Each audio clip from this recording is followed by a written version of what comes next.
Welcome to a Profe's classroom. Class is in session, and today is the Oscars finally. And today we're gonna be discussing the last film on the list of Best Picture nominees, and that is the film Sentimental Value. This film was written and directed by Joachim Trier, who you may know from the film Worst Person in the World, but he's also well known in the international festival circuit and the cinephile crowd for films like Louder Than Bombs, The Worst Person in the World, Oslo, August 31st. So, in this film, he brought in his usual writing partner, Eskil Vogt, who's worked with him for like 5 films. He's also a director. He directed the film The Innocents in 2021, but he also worked on all those films: Worst Person in the World, Thelma, Louder Than Bombs, Oslo, August 31st.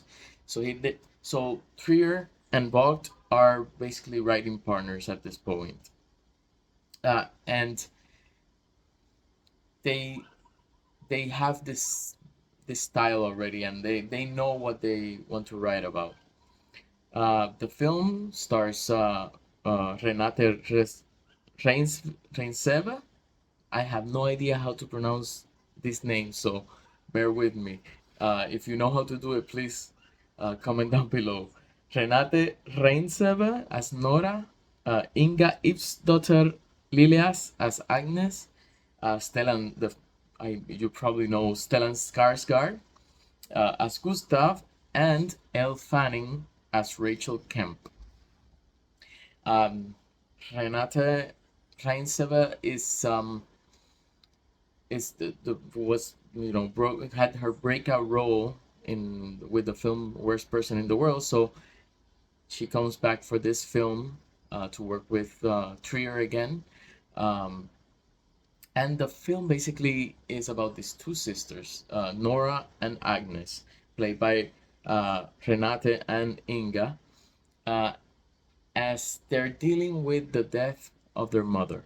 Uh, they live in this house that is owned by their father, Gustav, played by Skarsgård, and the father is a director who has sort of disappeared, and he was basically one of those parents where the relationship is strained basically between the sisters. Although Agnes tries a little bit or gives her father a little bit more space, Nora is has definitely been very much affected by the fact that her father was basically absent for long moments of her life, and it actively has affected how she treats others.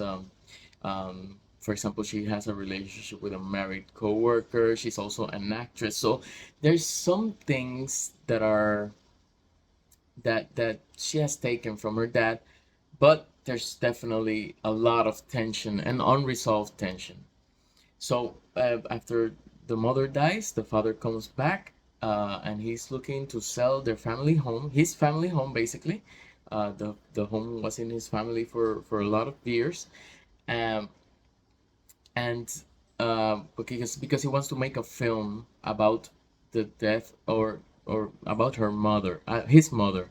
Um, his mother was basically he was in a revolutionary movement or resistance movement during the Nazi occupation, and she was tortured and finally committed suicide. So she she he makes this film, or he wants to make this film sort of as a way for him to connect with his daughters once again, as a way of an apology basically. uh, but Nora, she doesn't want anything to do with it. She's an actress, but she doesn't want anything to do with this. So uh, he gets Rachel, the actress Rachel Kemp, played by Elle Fanning, to play the role of his mother. Eventually, things don't work out, but that's basically the context of this story, which is it's a story about generational trauma, about family, about how some parents choose legacy over um, basically their family. And the characters, basically there's no almost no action in this film. This is a film that is about how these people connect with each other, how Nora connects with Agnes, how Nora and Agnes connect with their father, but also um, their their connections with the people in their lives.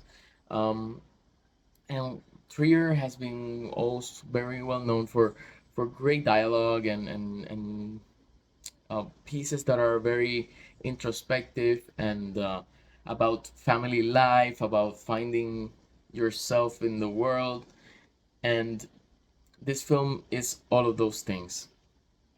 Skarsgård is incredible as this, you know, kind of aloof father figure director who's trying to find his way back into doing what he loves, which is directing, but also trying to balance being a working man in basically in the entertainment industry with being a dad, basically a dad, and how much that affects the both of them.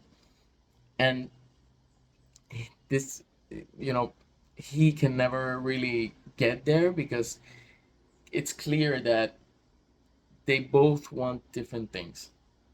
The father wants his legacy to be remembered, and she wants to be, she wants her dad, basically. So uh, it's a beautiful film. I love, I love the way Trier uses the the house as a way to let you in on how this family works. That the first basically like 6 minutes are an explanation of this family through the places and the pieces in the house. For example, they talk about there's a little crack that seems to be growing along the house, and how that fracture that they point out at the beginning of the film um, definitely uh, is a metaphor for the cracks in the foundation of the family, uh, of the family of these characters, basically. So if you it's also a film that's in Norwegian, so it's subtitled. If you are not into those types of contemplative films about family, about life, about existentialism, then this might not be the film for you. I thought it was a little bit slow in moments, but it does a great job of just catching these moments. It's about these moments, the film, and when it's about those moments, then he's doing what needs to be done. It's just that it felt um, a little bit lacking in terms of the relationships. Like I would have liked to have seen more done with the Rachel Kemp character, but that's just me. That's not what we got. I think the film is a really good film. I know it won the I think it won one of the awards during the Cannes Film Festival, so it's pretty beloved. But I think it's missing something for me.